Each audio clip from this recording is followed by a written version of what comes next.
Miss Dale's Cooking Adventures. Yeah. Hello class, and welcome to Miss Dale's Kitchen.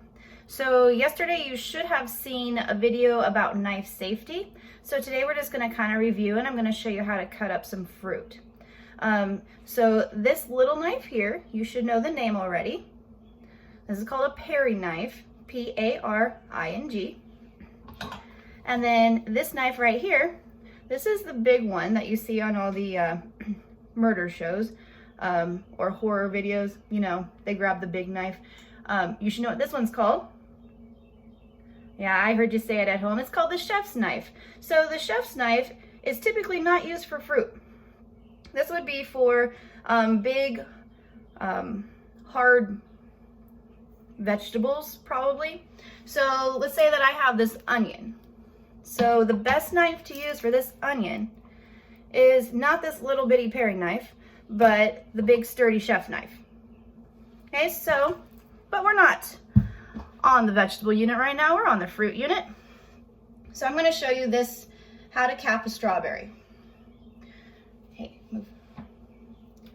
Okay, so I've got a strawberry right here, and I have this green part. Now typically we don't eat the green part. It's edible, it's plant, you can eat it, but typically we take that off.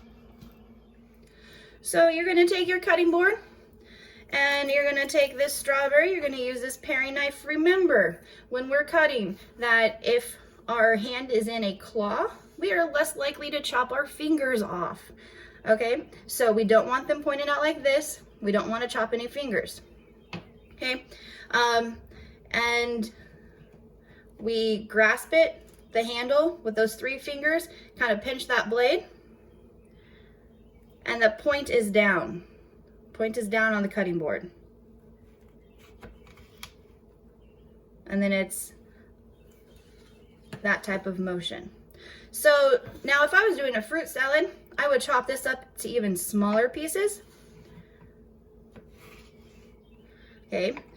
You always want a flat edge, so once I've created my flat edge, I'm going to turn it onto the flat edge and cut it into even smaller pieces.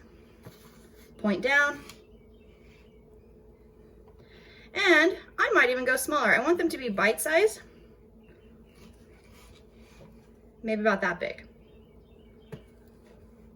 Now, while we're talking about fruit, you would have read about your fruit if you have a piece of fruit that has mold on it.